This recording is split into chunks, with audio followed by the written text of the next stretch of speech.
Anyway, so we'll just get into this conversation, and if there's things that you want to contribute while I'm talking, I know it's just a half-hour talk. I could talk a lot about pleasure, a lot more than a half hour, just so you know, and have a lot of fun. And some of this, just so you know, is going to be a little bit of an academic-y feel, not to take away the fun of it, but to acknowledge the reality of kind of how we can look at things differently. And as a psychologist, I really want to empower all of you to be able to think about things, and I'm sharing what I've learned, and a lot of it you'll already know, but hopefully it can just be a reminder if it is. So I'd like to start with the idea that, contrary to popular belief, there really is more than two pleasure pathways.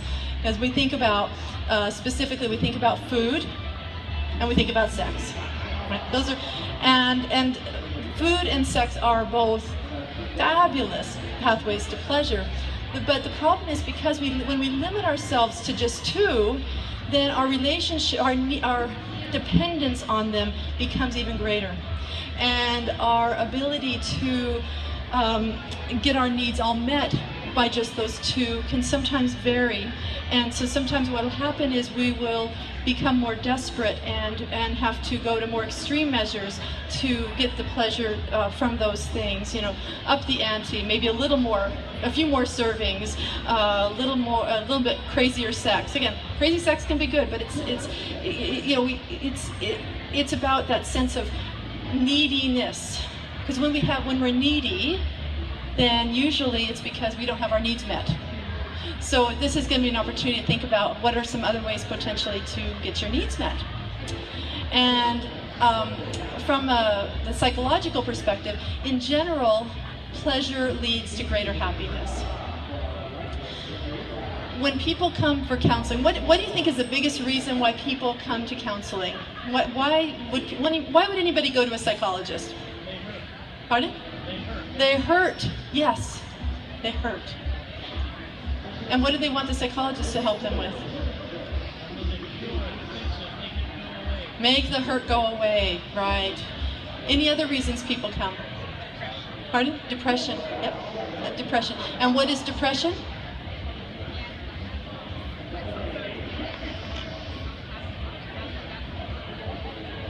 Yeah, so the idea that with the depression, and there's a sense of lack of happiness. I'll have people sometimes come and they'll say, I want to be more happy. I haven't been happy. And I say, well, I can't really help you be happy. But what does help us be happier are more moments of pleasure. Pleasure is what gives us happiness. And so this idea of increasing our pleasure, I like to talk to my clients about, I want them to learn to be hedonists. I want them to seize as much pleasure. I want them to be big kids. And they just love this idea, because I talk about responsible hedonism. And I thought I was unique in this. It turns out a long time ago, like 2,000 years ago, there was a concept very similar. This fellow named Aristippus of Cyrene, one of Socrates' students, talked about ethical hedonism, and which is very similar, not exactly the same. So with the idea of responsible hedonism, I say push the limits. Push the limits and be as crazy as you want. As long as you're aware that you're not hurting anybody on the journey. There are other people on the planet. There's also future generations, hopefully, that will reside on the planet. There's other beings on the planet. There's a planet itself. If we're being kind to each other and to the planet, even to ourselves, why not? We're just here for a while. Let's party while we're here. All right? The idea that about pleasure, this is going back to the depression comment, perfect, that pleasure is actually, I believe, one of nature's greatest antidepressants. And it has no negative side effects, at least that I know of. Beauty is one of the ways of accessing. It's just a wonderful thing, and we have it accessible to us, and it's free, accessible to everyone. Any questions or comments so far? Is this making sense? Pretty much makes sense. Okay. So one of the things I'm very curious about is language and the meaning. So a lot of times I like to go to the dictionary to inquire about, you know, how is it defined? How is pleasure defined? And am I getting in front of this? That's okay. The idea here that Merriam-Webster online dictionary talks about pleasure as a feeling of happiness, enjoyment, or satisfaction, a pleasant or pleasing feeling. Talks about it as an activity that is done for enjoyment, something or someone that causes a feeling of happiness, enjoyment, or satisfaction. So I just wanted to break it down to make it extra simple. Basically, pleasure can be a feeling, it can be an activity, it can be something, or it can be someone. There's so many options here. And it's actually a very multifaceted and interrelated concept. So there's different ways to think about it, and so it may not be that it's just one of those elements that you're getting through the pleasure. So what I'd like to propose is a model for pleasure that I've developed that is a new way of thinking about it, that's all ease, because I like ease. I don't know about you guys. And that's actually one of the principles, is ease, the pathways. So the first of these is empowerment, second, environmental impact, third is enlivenment, fourth is ease, fifth is excitement, and the sixth is enchantment, or awe. Just a few words about empowerment is when we feel empowered, we feel good. It feels good to feel empowered. It feels good to know that we can make a difference with anything.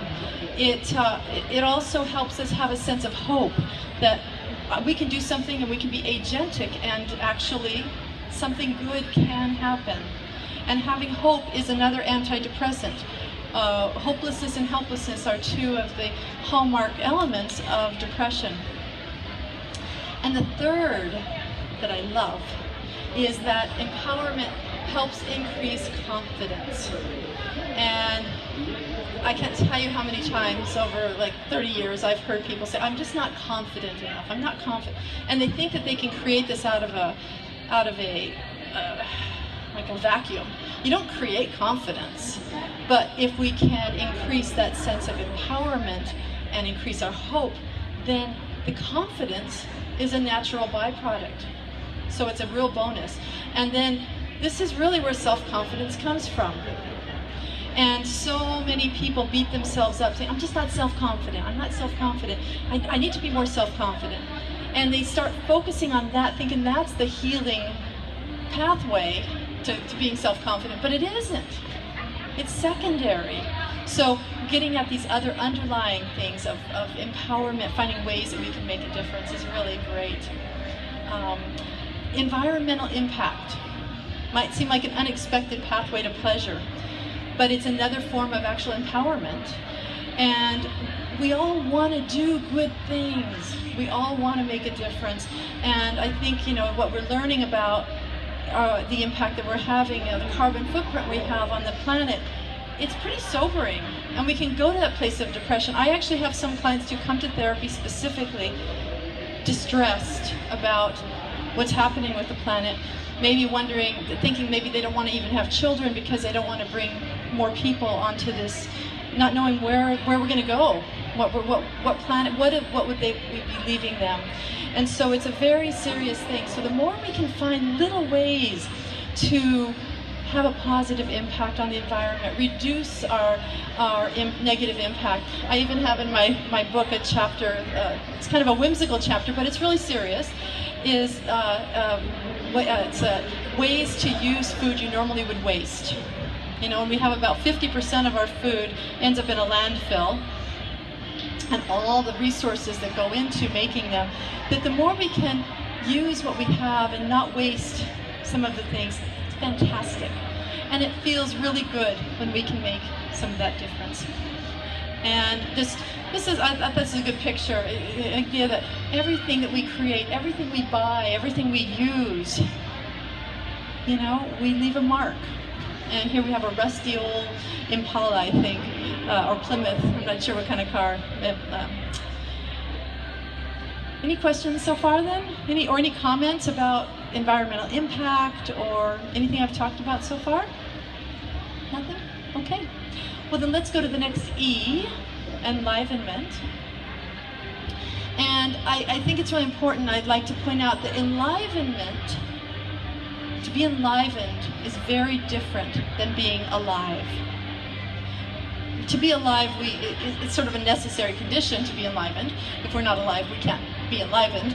But enlivenment is more of a conscious decision to be awake, to wake up to life. It's kind of, you were talking about, maybe when you're reading, you go into a different place in your inner being,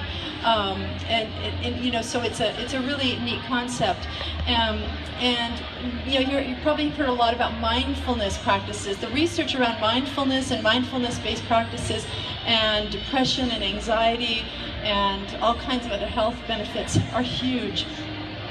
And it might sound contrary, thinking about enlivenment and mindfulness, but it's really about that present moment awareness of taking in the moment, taking in all that we have here. That idea of just choosing to be awake, and even more so, choosing life, which again gets back to what you talk about, the depression as an antidepressant. When we choose life, when we consciously choose to live, it makes a huge difference. When I was really sick, and some of you know the story, I got very, very sick. I was debilitated for about 12 years. I reached the point where I couldn't even walk. I'd get out of bed, and I'd have to slide my feet like this on our hardwood floors to get to the washroom. And I couldn't breathe. I would cough so much, and it was ugly. And I was in chronic pain. But in the midst of the darkness, I was still choosing life. I didn't give up on life. And for me, one of the things that helped me was people I loved. I had this little baby that I had had. And so there must be a short in this. And I would just look at her, and I would think about how I wanted for her to have her mom, to not be motherless, at least until she graduated high school. So I was like, okay, I'm gonna hang in there. And it was so hard sometimes, but there's no way I was gonna give up, because I chose life. I was choosing life. And she gave me the inspiration. And my partner also was incredible. And even in the midst of all the darkness, he still saw me, which helped me to hang in there. Even I would just weep. And I'm happy to say, this cookbook came out of this daughter, the journey really, and it's pretty neat that my daughter just graduated high school. I'm now 51. I didn't know if I'd live to 50, and right at the same time, the exact same day as my soft launch, was her day of moving into university, so into the dorm. So it's really, it can be dark for a long time. It was like 18 years, right, before she moved in. It's like, but we just hang in there, and it's a beautiful thing. And I talked about the mindful living aspect, and one of my favorite words is relishing. Relishing life, relishing those little moments, just relishing, taking it in, taking twice as long of enjoying it. If you're hugging someone that you care about, just notice what happens if you just keep holding twice as long as you normally would. It's magical. It's magical. And it can be in these little things where you're walking down the street and you see a little squirrel. I love this. I'm like crazy about animals and nature. See a little squirrel, and it's like being cute, or they're chasing each other. And normally I would let myself watch a certain period of time. And so I started experimenting with, instead of going back to the busyness of whatever I had on my agenda, to just pause and just keep watching like a child, twice as long. And it's totally changed how I view the world and how I experience people. And a lot of people ask me, they say, Theresa, what is it? How is it you're so happy so much of the time? And so I feel like this is a time in my life now that I'm being called to share some of it. And this pleasure talk today is some of the inside scoop. Again, I think a lot of you are doing it. This fair, you see things where you get massages, and you get hair done, you get pampered. There's a lot of pleasure-based activities that are going on here at the conference, and I love that. So I think I'm preaching to the choir to a large degree, but I think all of us, especially women, we have an interesting relationship with pleasure and allowing ourselves to be engaging in that and just allowing ourselves to relish it even longer than we normally would. Staying on this concept of enlivenment, I'd like to also just address the idea of vitality and the importance of nourishing ourselves. Nourishing. When we think of nourishment, usually we think of physical nourishment, what we put in our body, food, which is good, and it's really important. And with someone with celiac disease, nourishment and getting those nutrients, I get that. That's really important. But what we also, sometimes forget is that nourishing our mind and nourishing our, where we find meaning in our soul is equally important, sometimes more important, because sometimes it can help us carry through when we're not getting our nourishment through the other things. So we have these resources which are fantastic. And it's kind of like choosing life, is we also have a choice to nourish ourselves. I was having a conversation with a friend of me, and we were talking about how sometimes, even like about food, we sometimes will just pick crap food, and we'll know when we're eating it that it's not really nourishing, it's not really serving us. But we're human, but the moment we can be thinking, but I say, don't beat yourself up. Whatever we choose in a moment is what we choose. And each moment, we have the opportunity to make a new choice, another choice. And so, this time I'll make some really bad, I'll be like doing really stupid things, and I can beat myself up. And my partner's really good. We don't allow ourselves to beat each other up or ourselves up. But sometimes I still fall into it. I know this work. I'll catch myself, and then I stop. I'm like, okay. I've been out of whack. I'm not in whack. I'm out of whack. And then with each breath is a new opportunity to get in whack. That's all it is. We're only a breath away, any moment, from being in a different place and feeling better, and being in a place of being able to receive and experience pleasure again. So I really want that to be a takeaway for you, that when you're feeling really messed up, and maybe even unlovable or undesirable or whatever it is, that just take a breath. And it goes right back to yoga. The power of breath is really where life comes. And then that's the new choice. Even if you made a bunch of bad choices, I don't care. And you're going to make more bad choices because you're human. That's just what we all do. So what? Right? Just take another breath. See what happens. These are a few photos from my book as sort of examples of nourishment, from the body, of the mind, of the soul, and I'm particularly fond of that one with my youngest daughter. Cooking, so much pleasure in cooking her hot chocolate. But sometimes there'll be food that maybe it's not the same as eating a kale salad, right? But sometimes it's kind of soulful, and you'll have your pumpkin pie. And especially when it's great when you can have it be where it's even better for you, so you don't feel so bleh after. So choosing things that feel good, maybe during as well as after as well as during, this can be a good thing. Sometimes we can overindulge, and in the moment we'll be thinking that we feel really good, and then after it's like, whoops. And again, it's not about beating ourselves up, but it's like next time, okay, what can I do differently, and how can I choose something different? And the bees, I think, are a beautiful example of that soulful place, that mindfulness place of living, but also they are amazing. They've been getting annihilated, and like a third of the population is gone, but no matter what, they keep working so hard to keep us alive and to keep their little hives alive and happy and fed and making their little bee bread and all that. And of course, then when we nourish ourselves with really beautiful, healthy, this is a super anti-inflammatory, immune-boosting spicy Thai lemongrass soup, one of my faves. And this is I love that because it's fast and easy and super delicious. And going back to ease, I love the ease one. So it's good that they're all ease, because when we think about pleasure and the human condition, we like pleasure, as much pleasure as possible. We don't like work. We want it as easy as possible. And we don't want to suffer as much as possible. You were talking about the hurting and the suffering. So when we can find ways to connect with the fluidity in life, life is forever moving, every moment. Like right now, you're different than you were when we started this talk. I'm different.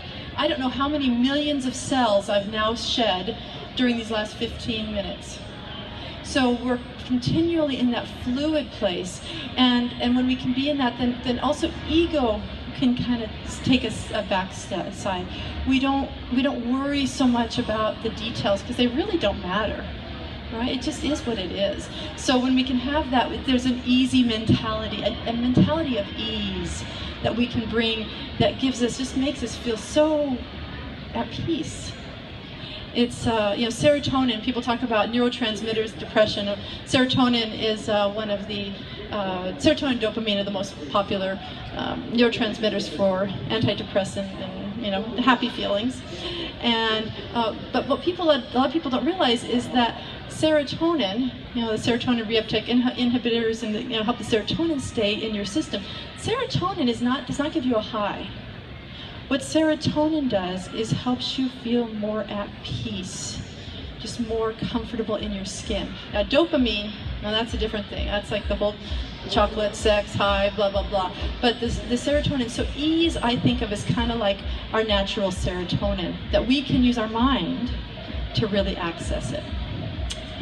And I mentioned about how as humans, we like to put in as little effort as possible. I love this photo. These are some of those free photos from the internet, and this is just someone like hanging out. They got their camera, their phone, they're just drinking their morning beverage, just hanging. Or my favorite, staying in bed, sleeping in. Looks like maybe a loved one brought a cup of some sort of hot beverage in the morning. And then going to excitement as the fifth of these pathways.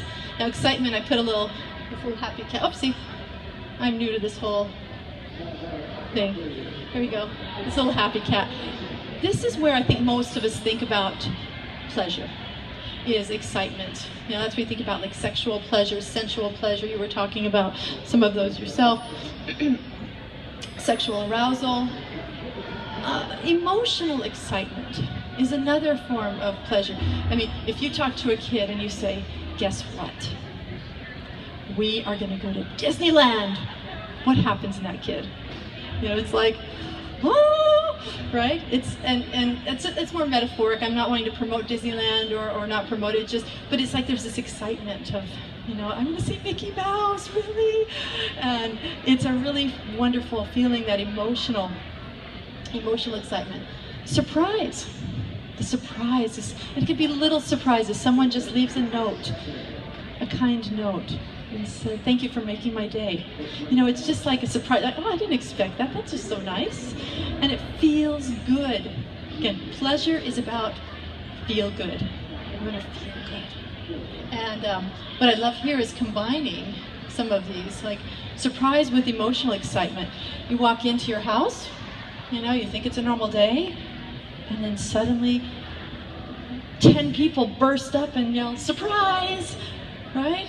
And you're not expecting it. So you get the bonus of the surprise and that emotional excitement, and it's very wonderful. And oftentimes it gets paired with sensual pleasures like yummy food and different things, like lots of hugs.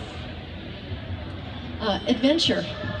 Adventure is another form of excitement, because we don't really know exactly what's going to happen moment to moment, and so it's a good feeling. And playfulness is another one that children, the younger we are, the more we smile, the more we laugh. When we get older, we seem to lose that art. I forget what the numbers are, but it's abysmal how frequently most of us laugh as adults. And so just choosing to find more reasons to laugh and smile, why not? What do we have to lose? So I have some demonstrations that some of these will appeal to each of us differently. So some people might like this kind of excitement. Other people's maybe like, no, I don't like water. Some people might like music. This would be kind of one of my, music makes me crazy. I get so excited when I'm hearing good music. It makes me want to dance and move. This was someone, I don't know if you can see, is a woman who's doing a yoga pose out on a cliff over a very scary space. But, you know, it makes, even though I personally wouldn't do that, it would freak me out. When I look at that picture, it makes me happy. Because I somehow feel like I'm experiencing it. My mirror neurons are going. We can talk about that another time, what mirror neurons are, but it's like I'm experiencing with her, and yet I don't have the risk factor, so it's like a bonus. But it's like, wow, and good on her for doing that. And the last of the 6 pathways is enchantment. And this might be one of my favorites because it takes us to that place of magic, that place of awe. You hear this person's holding a bunch of, they're just needles from trees. But there's something about it that, you know, if you just look at it and you think about it, it's like, wow, that this world, what we have accessible to us on this planet, there's so much to be in awe of. It's magical. I've been in, as some of you know, I'm a psychologist, but I also do a lot of body work, and I'm really enchanted by the human body and its ability and its propensity to want to heal.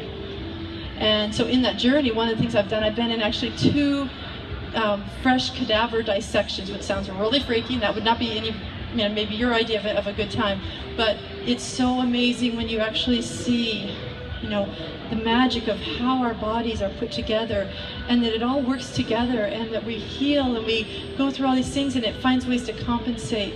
And I feel like a child, you know, when I just think about that. And I feel like now when I'm able to, I couldn't walk for a block when I was so sick, and now I can walk for like hours in the forest with my partner and be able to, it's like, how did that happen? You know, it didn't happen overnight, but it's just to be able to be in that place of magic. And, you know, there's different ways we can engage with that magic. Any breath we choose, we can just look at the sky anytime. I don't care if it's cloudy, if it's sunny. And then sometimes there's these extra magical moments where there's all these colors that come out, and it's just beautiful. Or, you know, thinking about sacred places where, you know, wow, what has happened here? Or looking at a big old tree, thinking, my God, if you had stories, if you could speak and tell me about your world and what you have seen, it's just a fabulous feeling. It could be as simple as just being in that place of a desert. But for each of us, it's going to be different, what grabs us. And it's like we're all different. So the idea that you can choose, there's so many pathways to pleasure that we can choose from. And we talked about the 6 E's of ease and of enlivenment, environmental impact, empowerment, excitement, and enchantment. So you can choose one or all of them. It doesn't matter how many you choose, because if you choose it, then you feel more empowered. And that's all good. And so if it goes back, if you want just the 2, you know, food and sex, and you really want to engage in those, and those are what really are juicy for you, bonus. That's great, because any choice will do. And I think we have a little bit of time for some questions. If you have questions or comments, any thoughts?